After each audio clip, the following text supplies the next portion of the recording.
I won millions in the lottery, $2 million, and decided not to tell anyone. First, I asked my family for help to test their loyalty. Everyone refused, thinking I was an old fool on a meager pension. Only one person offered a helping hand, unaware of the win. I least expected help from this person, but now they will get everything. Before we continue, please subscribe to the channel and let us know where you're listening in the comments. The lottery slip trembled slightly in my weathered hands as I carefully filled in the familiar numbers. 7, 14, 23, 31, 42. Each digit carried a memory: Margaret's birthday, Tatum's, Finnegan's, Roderick's, our wedding anniversary. The bonus number 18 for Ellis, my late brother's boy. $20, same as every month for the past 3 years. Dad, what's wrong with you?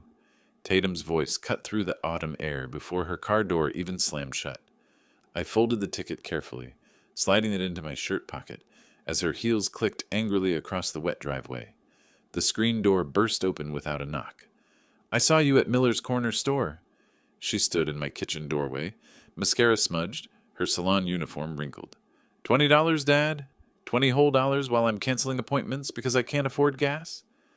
Good afternoon to you too, sweetheart. I remained seated at my kitchen table, hands folded. She yanked the lottery ticket from my pocket before I could react. These stupid numbers. You think you're going to win? You think some magical fairy is going to make us rich? Give that back, Tatum. No. She waved it above her head like evidence in a courtroom. Do you know I owe $18.50 for Kayla and Mason's school supplies? $18.50. But here you are, throwing away $20 on Fantasyland. I stood slowly, my knees protesting. I've given you $3,200 this year. Finnegan got $4,800. Roderick, $2,100. You want me to count every grocery bill, every electric payment, every emergency car repair? Her face flushed red. That's different. That's family helping family. And this is my money helping my hope. Your hope? She laughed bitterly. Dad, you're 68 years old. You live on a pension and Social Security. Every dollar counts. Every dollar I earn. My voice dropped to barely above a whisper. Every dollar I saved, working double shifts at the factory while you kids were growing up. Every dollar I chose not to spend on myself so you could have decent clothes and school lunches. She clutched the ticket tighter. I'm not asking for much. You're asking for everything. The words came out harder than I intended. You want my lottery ticket money. Finnegan wants my investment decisions. Roderick wants my emergency fund. When do I get to want something? Tatum's eyes narrowed. What you want is stupid. What I want is mine. She stared at me for a long moment, the kitchen clock ticking between us. Outside, rain began pattering against the window. Finally, she threw the ticket onto the table. Fine, waste your money. But don't come crying to me when you're eating cat food because you spent your last 20 on pipe dreams. The front door slammed so hard the coffee cups rattled in their saucers. Through the window, I watched her Toyota spin gravel as she reversed out of my driveway. The red taillights disappeared around the corner, leaving only the sound of rain and my own breathing. I picked up the lottery ticket, smoothed out the creases her fingers had made. The numbers looked back at me, my family's birthdays, the dates that once meant celebration and cake and laughter. Now they felt like accusations. 5 hours later, as autumn darkness settled over Milford, I sat alone with a cup of coffee gone cold. The lottery ticket lay on the table beside yesterday's newspaper. That's when my phone began to ring. The soup was just starting to bubble when the phone rang. I'd been stirring the chicken noodles slowly, watching steam rise from the pot, trying not to think about Tatum's words echoing through my empty house. The caller ID showed Finnegan's number. Hey, Dad. His voice carried that careful tone he used when he thought I needed managing. Tatum called me earlier. She's pretty upset.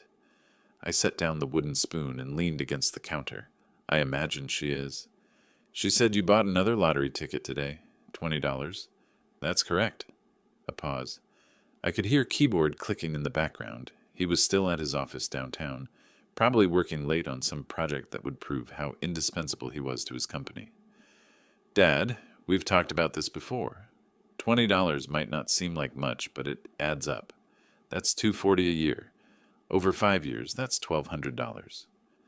Mathematics was always your strong suit, son. I'm being serious. His voice sharpened. You're on a fixed income.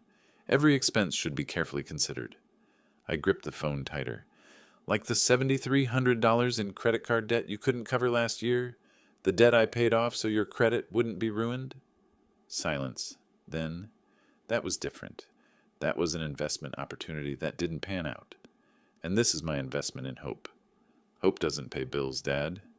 Neither did your cryptocurrency venture, or your friend's restaurant, or that multi-level marketing scheme you swore was going to make you rich.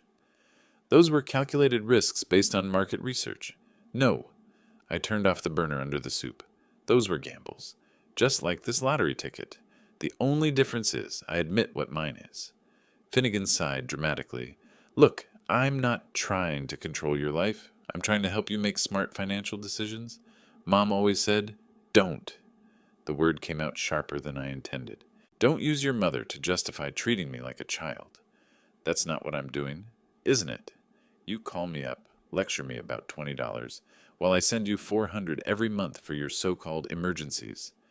When was the last time you asked how I'm doing? When was the last time you visited just to visit? Another pause. The keyboard clicking stopped. I care about you, Dad. We all do. That's why we worry when we see you making poor choices. Poor choices. I stared at the lottery ticket on my refrigerator, held there by a magnet shaped like a sunflower, Margaret's favorite. $20 for the chance to imagine a different life. $20 for 30 seconds of what if. Finnegan, I need to ask you something. Sure. If I won that lottery, really won it, what would you do? He laughed. Dad, the odds are like 20 million to 1. That's not what I asked. A longer pause. When he spoke again, his voice was careful. I'd be happy for you, of course, and I'd hope you'd be smart about it. Get financial advice. Make sure it was invested properly. Invested properly? By whom? Well, I have experience with financial planning. I hung up. The dial tone buzzed in my ear for a moment before I set the phone back in its cradle. The soup had stopped bubbling. The kitchen felt colder somehow, as if all the warmth had drained out through the phone line. I walked to the refrigerator and looked at the lottery ticket again. 7, 14, 23, 31, 42. Bonus 18. My family reduced to numbers on a piece of paper. Numbers that might mean nothing or might mean everything. 8 days passed before the lottery drawing. 8 days of screening my children's calls, of eating quiet dinners alone, of wondering when exactly I'd become nothing more than a bank account with legs to them.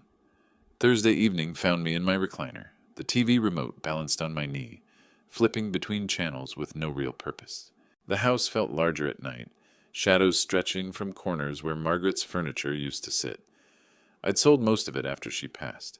Too many memories for one old man to carry alone. Channel 7 flickered to life just as the lottery music began. Jennifer Martinez, the local anchor who'd been drawing numbers for 15 years, smiled at the camera with her practiced warmth. Good evening, Ohio. Tonight's jackpot stands at $1 million. Let's see if we have a winner. I reached for my coffee cup and found it empty. The lottery ticket sat on my side table, tucked behind a photograph of Margaret holding baby Tatum. I'd moved it from the refrigerator after Finnegan's call, keeping it closer somehow. First number tonight is 7. My hand froze halfway to the coffee cup. Second number, 14. I picked up the ticket with fingers that suddenly felt clumsy. 7, 14, Margaret's birthday, Tatum's birthday. Third number is 23, Finnegan's birthday.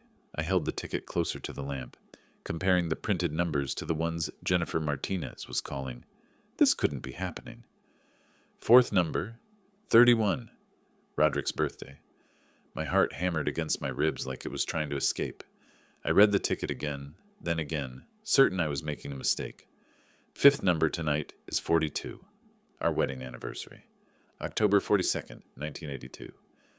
42 years of marriage compressed into a single digit on a slip of paper that suddenly felt electric in my hands.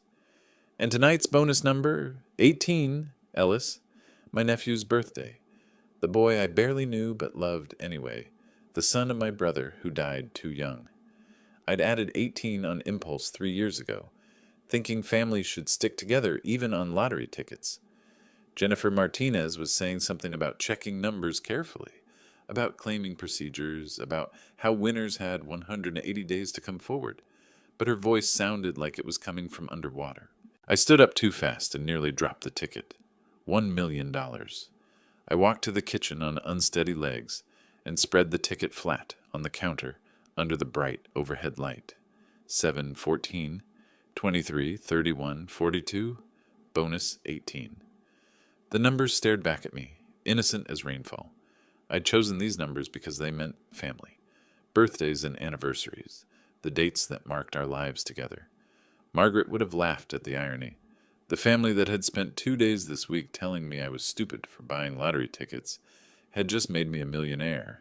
700,000 after taxes, according to the television. More money than I'd made in the last 10 years combined. More money than my father had seen in his entire life, working the coal mines in Kentucky. But as I stood there in my kitchen holding $1 million piece of paper, I wasn't thinking about money. I was thinking about Tatum grabbing this ticket from my pocket, calling my hopes stupid. I was thinking about Finnegan's lecture about poor financial choices. I was thinking about how quickly they'd calculated what I owed them, but never what they owed me. The ticket felt heavier now, weighted with possibility and revenge in equal measure. I walked to my bedroom and opened the small safe where I kept Margaret's jewelry and our important papers. The lottery ticket slipped inside next to her wedding ring and the deed to the house. Before I closed the door, I looked at it one more time. Tomorrow, I would call my children. Tomorrow, I would invite them to dinner at the Rusty Anchor, our old family restaurant. And tomorrow, I would find out who they really were when they thought there was nothing left for them to gain. The safe door clicked shut, with a sound like a decision being made. Morning sunlight slanted through my bedroom window as I dialed the combination on Margaret's old jewelry safe. 3 turns right, 2 left, 1 right. The lottery ticket lay where I'd placed it 12 hours ago, next to her engagement ring and our marriage certificate. $1 million reduced to a slip of paper smaller than a business card. I spread my documents across the kitchen table like a general planning a campaign. Driver's license, social security card, the lottery claim form I'd printed from their website at 6 a.m. Everything needed to make this real, to transform those numbers into actual money sitting in my bank account. The drive to the post office took 15 minutes through Milford's quiet streets. Maple leaves carpeted the sidewalks in gold and crimson, and the morning air carried that sharp autumn bite that made everything feel possible. I parked between a rusted pickup truck and a soccer mom's SUV, then walked inside with my manila envelope tucked under one arm. Certified mail? The postal clerk, a woman about my age with graying hair and kind eyes, weighed my envelope on her digital scale. $8.50 with return receipt. That's fine. I handed her a $10 bill and watched her affix the green label that would track my lottery ticket's journey to Columbus. How long for delivery? 2 business days, usually. Important documents. You could say that. Back home, I sat at my kitchen table with the phone in front of me like a weapon I was preparing to use. 3 numbers written on a notepad, 3 children who needed to learn exactly what kind of people they really were. Tatum answered on the second ring, her voice sharp with morning irritation. Dad, I'm between clients. What's wrong? Nothing's wrong, sweetheart. I wanted to invite you to dinner Saturday night. The whole family. A pause. Background noise from the salon. Hair dryers, conversation, the pop music they played to keep clients entertained. Dinner? At your house? The Rusty Anchor. My treat. If you're paying, then why not? Her tone shifted immediately, transactional warmth replacing annoyance. Can I bring the kids? Kayla has soccer practice at 4, but we could make it by 6. Bring them. I'll make reservations for 7 people. 7? Who else is coming? Your brothers. Finnegan's wife. A family gathering. She laughed, but it carried no humor. When's the last time we all had dinner together? Mom's funeral? The comment stung more than she probably intended. Margaret's funeral had been 2 years ago. And yes, that might have been the last time all my children sat at the same table. Saturday, 6 o'clock. Don't be late. I hung up before she could ask more questions and immediately dialed Finnegan's office number. Whitaker and Associates, his secretary's professional voice. Finnegan Whitaker, please. This is his father. A brief hold, then Finnegan's carefully modulated tone. Dad, everything all right? You never call the office. I'm calling to invite you to dinner Saturday. The Rusty Anchor, 6 o'clock. Family dinner. Silence stretched between us. I could almost hear him calculating angles, searching for hidden meanings. What's the occasion, Dad? This isn't like you. Can't a father invite his family to dinner? Of course, but, another pause. Is this about the lottery ticket thing? Are you trying to prove some point about family unity? The question revealed more about his mindset than he probably realized. Everything was a debate to be won, a point to be scored. I'm trying to have dinner with my children. Will you come or not? We'll be there. But, Dad, if this is some kind of intervention about your spending habits, 6 o'clock, Finnegan, don't lecture me about my habits until you've paid off your own debts. I hung up harder than necessary and immediately dialed Roderick's number. It rang 5 times before his groggy voice answered. Yeah?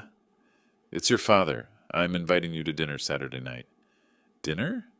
I heard him yawning, probably just waking up after working until 3 a.m. at the bar. What time? 6 o'clock. The Rusty Anchor. Sure, I could eat. That place has good steaks. Who's paying? There it was. The first question every one of my children asked when I offered anything. Not, how are you? Not, what's the occasion, but who's paying? I am, obviously. Cool. 6 o'clock Saturday. Got it. The line went dead without a goodbye. I sat back in my kitchen chair and looked at my notepad. 3 calls, 3 acceptances, 3 different ways of asking who would foot the bill. Not one of them had asked why I wanted to see them, how I was feeling, or what might be special about gathering the family together. Saturday would tell me everything I needed to know about the people I'd raised. Saturday evening arrived with autumn's early darkness settling over the Rusty Anchor's parking lot. I'd arrived first, as planned, and secured our usual round table in the back corner, where Margaret used to insist we sit for birthday dinners and anniversaries. The waitress, Linda, who'd been serving our family for 15 years, brought me coffee without being asked. Family dinner tonight, Mr. Whitaker? Haven't seen everyone together in a while. Something like that. I positioned myself with my back to the wall, where I could observe each arrival, each interaction, each telling detail about who my children really were. Tatum swept in at 6:15, her 2 children trailing behind like reluctant satellites. Kayla, 12, had earbuds in and never looked up from her phone. Mason, 9, immediately asked if the restaurant had Wi-Fi. Neither child acknowledged my existence until Tatum elbowed them. Say hello to Grandpa. Hi, they mumbled in unison, already scanning for empty chairs far from the adults. Finnegan and Sarah arrived precisely at 6:20, his punctuality as calculated as everything else in his life. Sarah offered a genuine smile and squeezed my shoulder. She was the only one who seemed happy to see me. Finnegan surveyed the table arrangement like a chess player calculating his next move. Roderick sauntered in at 6:35, hair still damp from a quick shower, wearing the same leather jacket he'd owned since college. He dropped into his chair with easy familiarity and immediately flagged Linda for a beer. Sorry I'm late. Traffic was murder. There hadn't been traffic in Milford on a Saturday night since the factory closed, but no one challenged the lie. Linda took our drink orders, and I watched my family settle into their familiar patterns. Tatum immediately opened her menu to the lowest-priced section. Finnegan studied the wine list like he was reviewing a financial prospectus. Roderick ordered the most expensive steak without looking at prices. So, Dad, Tatum began before we'd even ordered appetizers, about the kids' school expenses we discussed. Let's order first, I interrupted, but she pressed forward. Mason needs new soccer cleats, and Kayla's science project requires supplies I just can't afford right now. With the salon being slow and winter coming... Mom, can we get dessert? Kayla interjected without looking up from her screen. If Grandpa's paying, Tatum replied automatically. Finnegan cleared his throat with the authority of someone accustomed to commanding attention. Actually, Dad, Sarah and I have been discussing your financial situation. Those lottery tickets are throwing money away. I could double your savings in the stock market within 6 months. Here we go, Roderick muttered, taking a long pull from his beer. Investment advice from the guy who lost $7,000 on cryptocurrency. That was a calculated risk based on market research, Finnegan shot back, unlike gambling on lottery numbers. Trust me, I know about gambling, Roderick said with casual authority. I spent 3 years learning poker tells and probability calculations. The house always wins, Dad. Always. Sarah tried to mediate. Maybe we could just enjoy dinner without talking about Dad's poor decision-making? Tatum's voice carried the edge of someone who'd been storing grievances for weeks. While he's buying lottery tickets, I'm choosing between groceries and gas money. Mason looked up from his tablet long enough to ask, "Can we go home now? This is boring." I sipped my coffee and watched them tear into my life choices with the efficiency of vultures picking clean a carcass. Every concern was financial. Every suggestion involved my money being redirected to their needs. Every criticism assumed I was too old, too foolish, too out of touch to manage my own affairs.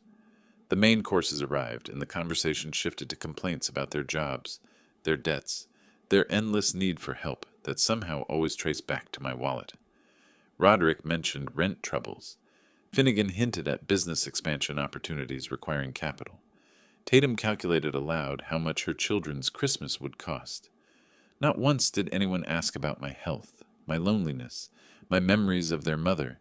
Not once did anyone thank me for the thousands of dollars I'd given them over the past year.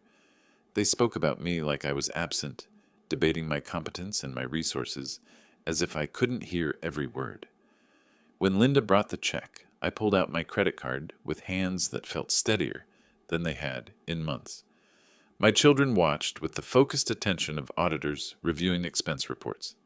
"Thanks for dinner, Dad," Tatum said, already gathering her purse and children. "Think about what I said regarding the school expenses." "And my investment proposal," Finnegan added. "I'll send you some research materials." Roderick just nodded and headed for the door, probably late for his evening shift. I sat alone at the table after they'd all scattered to their cars, surrounded by empty plates and the lingering scent of Sarah's perfume. She'd been the only one to hug me goodbye. The restaurant continued its Saturday evening rhythm around me, other families laughing and talking, grandparents playing with grandchildren who actually acknowledged their existence. Linda approached with the coffee pot. "Refill, Mr. Whitaker?" "No, thanks. I think I've learned everything I need to know tonight." Sunday morning brought clarity with the autumn sunrise streaming through my kitchen windows. Sunday morning brought clarity with the autumn sunrise streaming through my kitchen windows. I sat at my table with a fresh cup of coffee, a blank notebook, and the absolute certainty that my children had failed their first test without even knowing they were being evaluated. Last night's dinner had confirmed what Thursday's phone calls had suggested.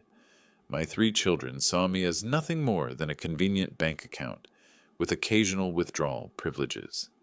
The only emotions they'd displayed were frustration at my reluctance to hand over money and annoyance at having to ask for it indirectly. I opened the notebook to a clean page and wrote 3 names across the top: Tatum, Finnegan, Roderick. Below each name, I began designing tests that would give them one final chance to prove they deserved a single dollar of my lottery winnings. Tatum's test needed to target her self-centeredness, her assumption that my resources existed solely for her convenience. A health emergency would work, something serious enough to require immediate help, but manageable enough that a loving daughter would drop everything to assist. I wrote, Monday morning, 10 a.m. Heart palpitations, need ride to doctor. See if she'll leave salon during busy time. The beauty of this test lay in its authenticity. At 68, heart troubles were a legitimate concern. I'd experienced occasional irregular beats since Margaret's death, stress-related, according to my doctor, but Tatum wouldn't know that. A truly caring daughter would abandon paying customers to help her father reach medical care. A selfish daughter would suggest I call an ambulance or ask someone else. Finnegan's test required a different approach. His controlling nature and intellectual arrogance made him vulnerable to scenarios involving financial advice or decision-making. I wrote, Tuesday afternoon, 2 p.m., found old savings bonds worth $12,000. Ask for investment guidance. See if he tries to control money or offers genuine help. This test exploited his belief that he knew better than I did about everything financial. Would he offer honest guidance about the best options for an elderly man on a fixed income? Or would he immediately angle to manage the money himself, treating me like an incompetent child who couldn't be trusted with his own assets? Roderick's test focused on his irresponsibility and casual attitude toward other people's problems. I wrote, Wednesday evening, 7 p.m. Lost wallet with pension money at grocery store. Need help searching, filing police report. See if he helps or makes excuses. The timing was crucial. Wednesday was one of his work nights at the bar, when tips were traditionally good. A son who genuinely cared would sacrifice earning potential to help his father recover money essential for basic living expenses. A selfish son would suggest alternatives that didn't inconvenience his schedule. Each test was designed to seem urgent but manageable, serious but not catastrophic. More importantly, each test targeted the specific character flaw that had been most evident during our dinner last night. They would have opportunities to prove me wrong, to demonstrate the love and respect I'd hoped to see for 68 years. I made detailed notes about what constituted passing versus failing each test. Passing required immediate concern for my welfare, willingness to sacrifice their own convenience, and genuine care about my situation rather than calculations about what it might cost them. Failing meant prioritizing their own needs, suggesting alternatives that avoided personal inconvenience, or treating my problems as burdens they couldn't be bothered to shoulder. The coffee grew cold as I refined the details. Each test needed to feel authentic, desperate enough to require immediate response, but believable enough that they wouldn't suspect manipulation. My age and circumstances made all three scenarios plausible. Elderly people had medical emergencies, discovered forgotten financial instruments, and lost important items regularly. If all three children failed their tests, I would contact Ellis in 2 weeks. My nephew had called twice since Margaret's funeral, not asking for anything, just checking on my welfare. He lived 4 hours away and had his own life, but he'd shown more genuine concern for my happiness than my own children had displayed in years. The lottery ticket sat in my safe, representing $700,000 after taxes. Enough money to change someone's life dramatically, to provide security and opportunity and freedom from financial worry. It deserved to go to someone who would appreciate its value, not just in monetary terms, but in terms of the love and sacrifice that had accumulated it over a lifetime of hard work. I closed the notebook and checked the kitchen clock. 9:30 a.m. Tatum would be preparing for her busiest day of the week, scheduling appointments and mixing hair chemicals, and gossiping with clients about their weekend adventures. In 30 minutes, I would call her with chest pains and shortness of breath, and discover whether I had raised a daughter, or simply funded the upbringing of a stranger who happened to share my DNA. The phone felt heavier than usual as I picked it up and dialed her salon number. Time to begin the final examination of my family's character. Monday morning arrived with the weight of resolution. I sat at my kitchen table, notebook open to the first test, my hand hovering over the phone like a surgeon preparing for a delicate operation. The numbers on the lottery ticket, now memorized, seemed to mock me from their hiding place in the safe. $1 million waiting for someone worthy of receiving it. At exactly 10:30, I dialed Tatum's salon. Glamour touch, this is Tatum. Her voice carried the busy efficiency of someone juggling multiple clients. Tatum, honey. I let my voice crack slightly, adding a wheeze that wasn't entirely artificial. I need help, having chest pains and shortness of breath. Background noise flooded through the phone, hair dryers humming, a client asking about processing time, the pop music they played to keep the atmosphere light, everything that mattered more to my daughter than her father's health. Dad? Her tone shifted to mild concern, but I could hear her moving, probably checking a timer on someone's highlights. What kind of chest pains? Sharp ones, right here. I pressed my free hand against my chest, letting the gesture inform my voice. Dr. Peterson wants me in Columbus immediately. Heart specialist. Columbus? Dad, that's like an hour drive. Can't you see someone local? The question revealed everything I needed to know about her priorities, but I pressed forward with the script. Peterson says it's urgent. Could be serious. Problem is, I can't drive feeling this way. Need $30 for taxi fare. A pause. Hairdryer noise grew louder, then softer as she moved around the salon. Dad, I'm right in the middle of Mrs. Henderson's color. She's getting highlights for her daughter's wedding, and if I mess up the timing... Tatum, I might be having a heart attack. Can't Finnegan take you? Or call an ambulance? Each suggestion hit like a physical blow. Your father is having a medical emergency, and your first instinct is to find someone else to handle it. I gripped the phone tighter, maintaining the breathless tone. Finnegan's at work. Ambulance costs $300. I just need 30 for a cab. Dad, I really can't leave right now. Mrs. Henderson is our biggest tipper, and she specifically requested me. Maybe you could... She stopped mid-sentence, and I heard her talking to someone else. Yes, Mrs. Henderson. Another 10 minutes on the timer. When she returned to our conversation, her voice carried a different energy. Actually, since we're talking, could you lend me $80? There's this dress at Macy's for the salon's anniversary party next week. All the other girls are wearing designer, and I can't show up looking cheap. The silence stretched between us while her words sank in. Her father calls with chest pains, needing $30 for medical transportation, and she counters by asking for $80 for a dress. The test couldn't have been more conclusive if I'd designed it as a psychology experiment. Dad, are you there? The dress is on sale, but only until tonight. I'm here. My voice had gone flat, the performed breathlessness replaced by genuine emptiness. So can you transfer the money? I've got Mrs. Henderson under the dryer, but I could run to the mall after work. I looked down at my notebook, pen poised over the space marked Test 1 Tatum. The results were clear. When faced with her father's medical emergency, she'd prioritized hair appointments and dress shopping. When asked for $30 to potentially save my life, she'd requested $80 for vanity. Dad, the connection is breaking up. I'll figure something out, I said quietly. Great. About the dress money. I hung up. The kitchen felt colder somehow, as if Tatum's selfishness had leaked through the phone lines and poisoned the air. I picked up my pen and wrote carefully. Test 1 failed. Prioritize client appointments and personal shopping over father's potential heart attack. Outside, autumn leaves drifted past my window like the remnants of everything I'd believed about my family. 1 test down, 2 to go. But I already knew what the results would be.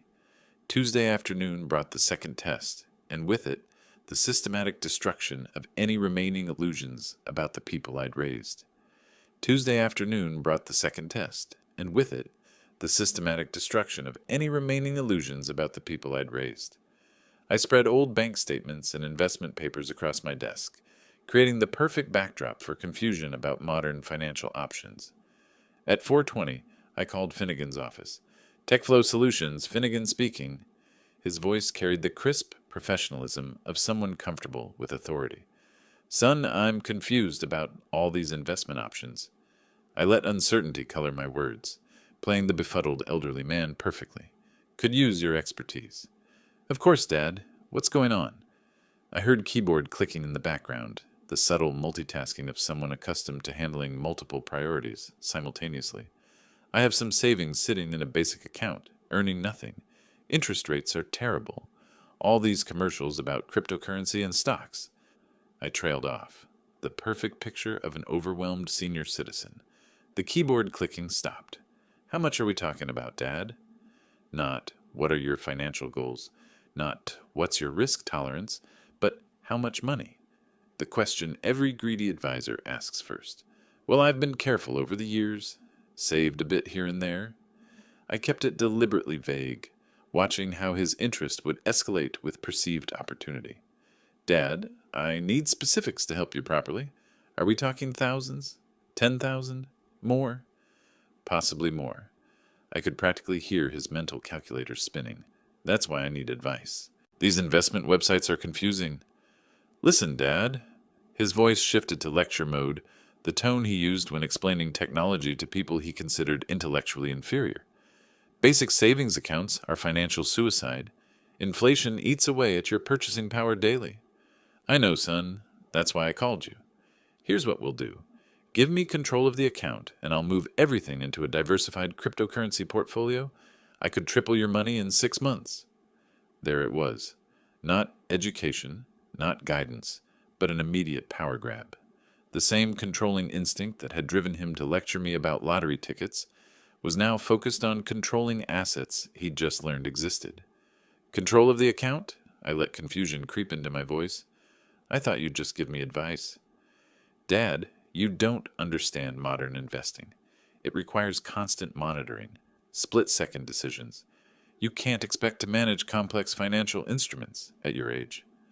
At my age, as if turning 68 had automatically deleted decades of financial responsibility, as if the man who'd managed a household budget for 40 years was suddenly incompetent to make his own decisions. I could set up automatic transfers, he continued, his voice gaining momentum with each word.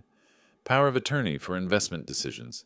You'd still have access to spending money, but the real assets would be properly managed. Properly managed by you. By someone who understands markets. Dad, you waste $20 a month on those ridiculous lottery tickets. That alone shows you need professional guidance. The lottery comment stung particularly sharply, considering those ridiculous lottery tickets had just made me wealthy beyond his imagining. I gripped the phone tighter, maintaining my confused elderly act, while rage built behind my careful facade. So you'd control my money completely? For your own good. Trust me, Dad. In 5 years, you'll thank me when your portfolio has grown exponentially.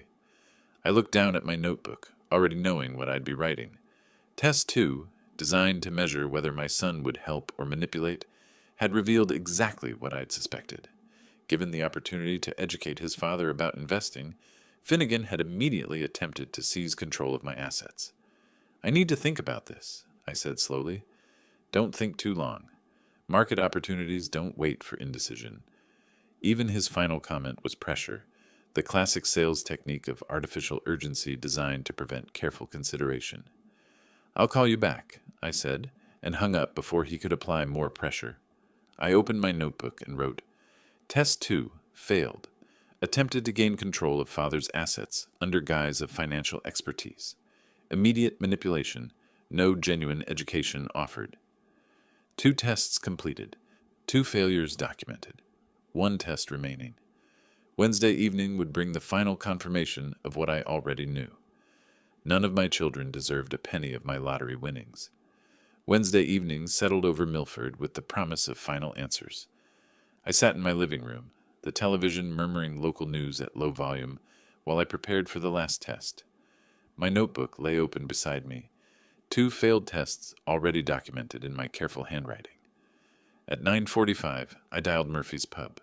The phone rang 3 times before Roderick's voice cut through background noise, glasses clinking, sports commentary from the TV, the steady hum of Wednesday night regulars.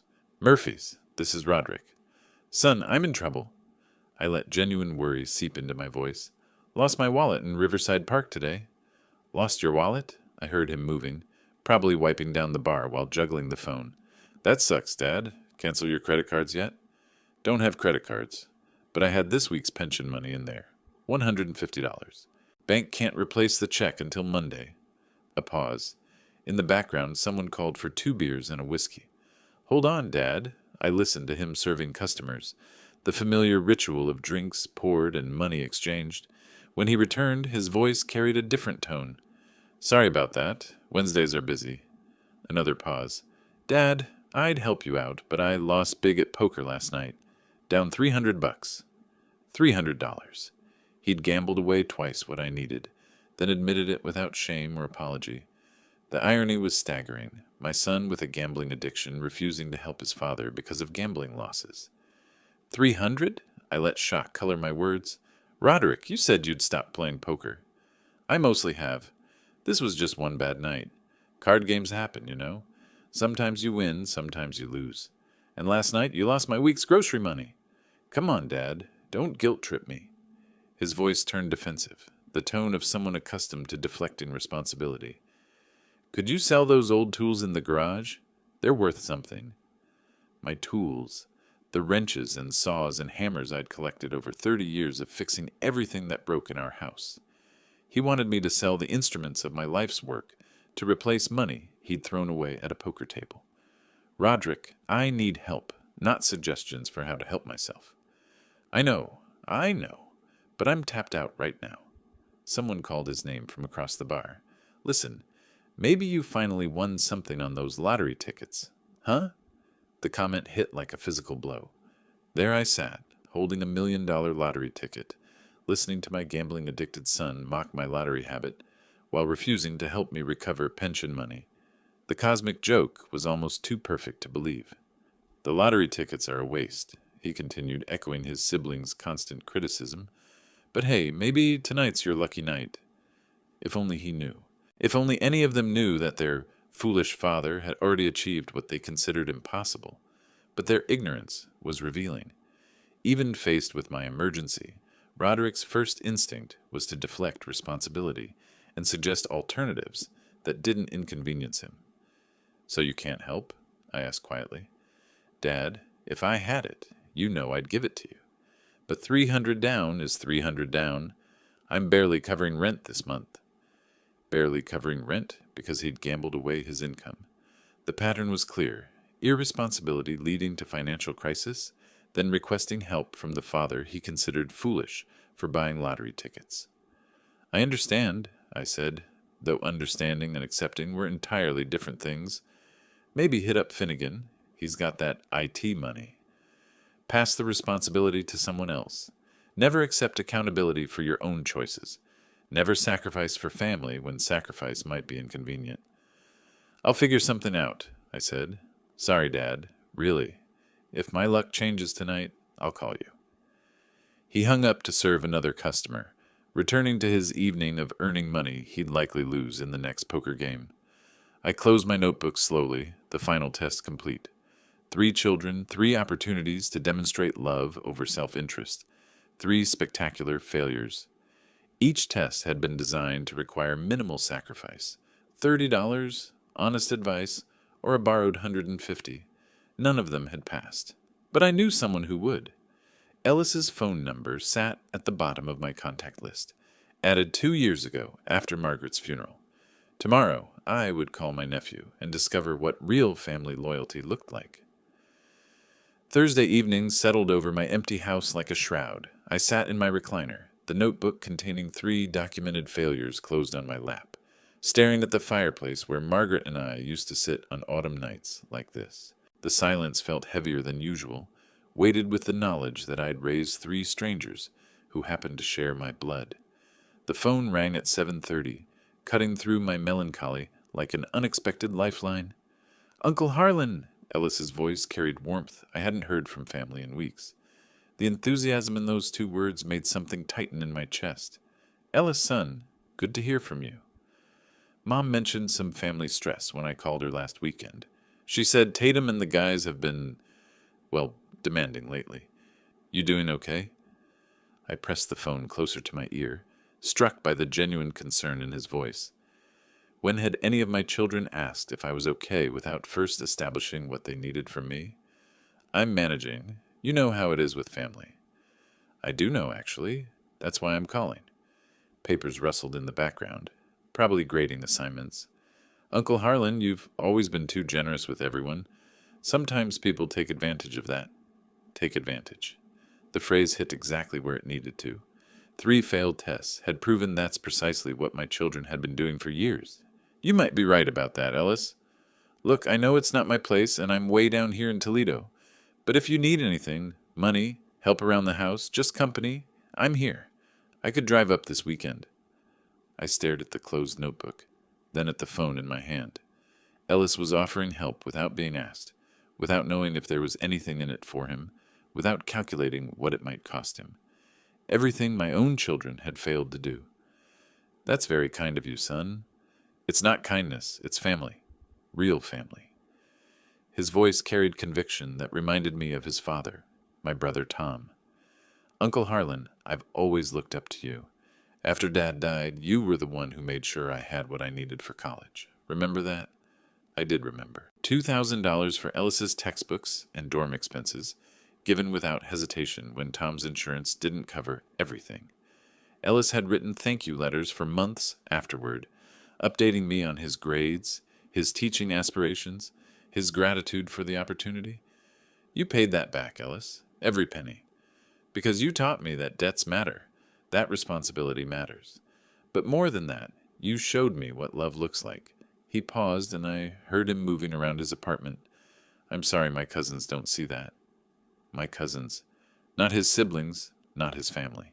He understood the distinction between blood relatives and chosen family, better than the children I'd raised. Ellis, you've always been special. Your father would be proud of the man you've become. I learned from good examples. You and Dad, mostly you after he passed. Another pause. Uncle Harlan, I'm serious about helping. Whatever you need, whenever you need it. No questions asked. No questions asked. The complete opposite of every interaction I'd had with my children in recent memory. They asked questions constantly. How much? When? What would I get in return?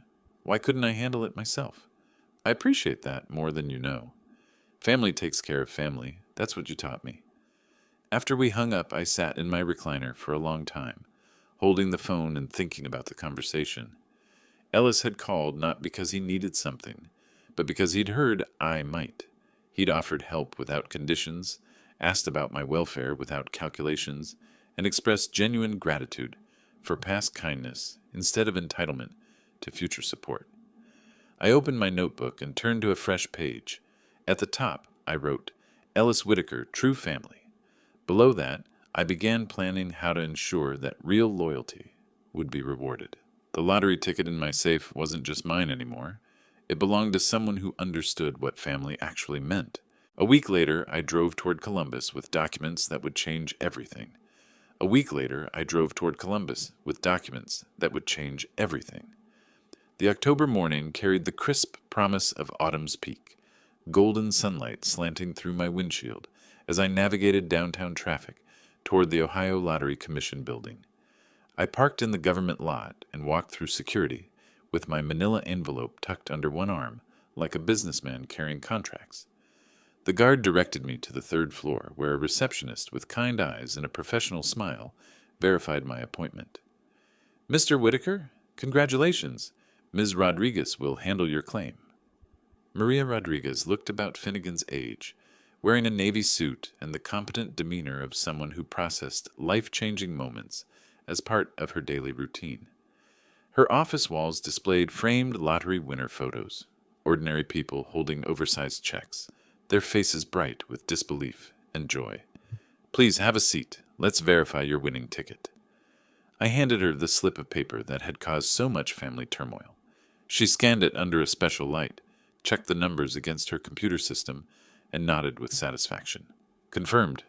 $1 million jackpot, October 10th drawing. You have the winning ticket. She looked up with genuine warmth. How does it feel to be a millionaire, Mr. Whitaker? Like justice, I said, then caught myself. I mean, surprising. Very surprising. She smiled and began explaining the process. Federal taxes would take 37%, state taxes 4%, leaving me with approximately $700,000. I could choose annual payments over 20 years or a lump sum. The choice was simple. Lump sum, please. I have specific plans for this money. Excellent. Let me prepare the paperwork. For the next 45 minutes, I signed forms, provided identification, answered questions about tax withholding and bank deposits. Ms. Rodriguez explained winner services, media policies, and financial advisor recommendations. Everything felt surreal, bureaucratic procedures transforming abstract numbers into concrete wealth. Your check for $700,000, Mr. Whitaker. She handed me a piece of paper that weighed nothing but represented everything. Congratulations again. Any immediate plans for your winnings? Taking care of family, I said, the family that deserves it. I drove to Riverside Park afterward, finding a quiet bench overlooking the Scioto River. The check felt substantial in my hands despite its lightness. $700,000. More money than I'd earned in the last 15 years combined. But the amount wasn't what mattered. What mattered was the justice it represented. Ellis would receive $500,000 in the house, enough to secure his future, pay off any teaching-related debts, maybe pursue graduate school or travel during summers. Money that would go to someone who demonstrated genuine care without expectation of reward. The remaining $200,000 would cover my living expenses for whatever years remained. I'd never need to ask my children for anything again. More importantly, they'd never have the opportunity to treat my financial needs as inconveniences, to be avoided or manipulated for their own gain. Autumn leaves drifted past my bench, carried by gentle river breezes that smelled of change and possibility. Tomorrow I would call my children one final time, inviting them to dinner for a conversation that would reshape our family forever. They would learn that actions have consequences, that love has value, and that the father they dismissed as foolish had been wiser than they'd ever imagined. I folded the check carefully and placed it in my wallet next to Ellis's phone number. Tomorrow would bring the reckoning they'd earned through their own choices. Saturday evening brought me back to the Rusty Anchor for the final act of this family drama. I sat in my car in the parking lot, checking the lottery documents one last time. The winning ticket, the official claim verification, and the folded check that would change everything. Linda seated us at the same table as before, the cosmic irony not lost on me. Tatum arrived with her children, Finnegan with Sarah, Roderick punctual for once. They settled into familiar patterns, Tatum studying the cheaper menu options, Finnegan analyzing the wine list, Roderick ordering premium steak without checking prices. "So what's the occasion this time, Dad?" Finnegan asked after we'd ordered. "2 family dinners in 2 weeks seems unlike you." "Just wanted to see everyone," I replied, cutting my chicken with deliberate precision. The conversation flowed along predictable channels. Tatum mentioned the kids' upcoming expenses. Finnegan hinted at investment opportunities. Roderick complained about slow tip nights. None of them asked about my health, my loneliness, or how I'd been spending my days since our last dinner. When Linda brought dessert, apple pie for the grandchildren, coffee for the adults, I knew the moment had arrived. "I have something to tell you all." I set down my coffee cup with steady hands. "I won the lottery 2 weeks ago." Silence. Complete, absolute silence. Even the grandchildren looked up from their phones. "Won what lottery?" Tatum's voice carried the skeptical tone of someone accustomed to disappointment. I reached into my jacket and placed the winning ticket on the table. $1 million. October 10th, drawing. Here's the ticket. Finnegan grabbed it first, studying the numbers with the intense focus of someone calculating angles. These are the numbers you always play. Family birthdays. Your mother's, yours, your siblings. Ellis's too. $1 million? Roderick's voice cracked slightly. "Dad, are you serious?"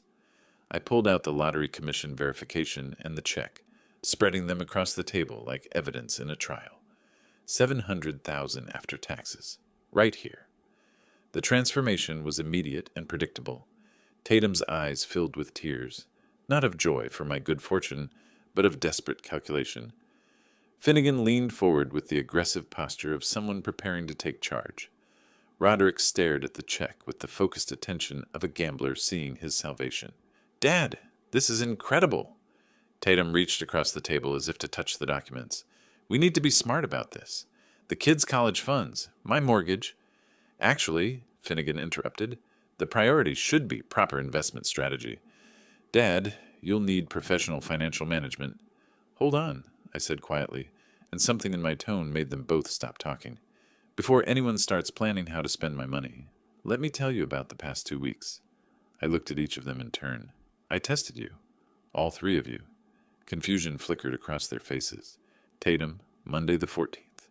I called with chest pains, needed $30 for a taxi to see a heart specialist. You were too busy with highlights to help, but you asked me for $80 for a dress. Her face went pale. "Dad, Finnegan, Tuesday the 15th. I asked for investment advice about some savings. Instead of helping, you immediately tried to take control of my money. That was professional guidance. Roderick, Wednesday the 16th. I lost my wallet with pension money. You couldn't help because you'd lost $300 gambling." Roderick's mouth opened, then closed without sound. "Each of you failed a simple test. When your father needed help, you prioritized your own interests. When I asked for small amounts, you either refused or tried to manipulate the situation for your own benefit." The restaurant continued its Saturday evening rhythm around us, other families enjoying normal dinners, while ours imploded with the force of accumulated truth. "But Ellis," I continued, and watched their faces change at the mention of their cousin.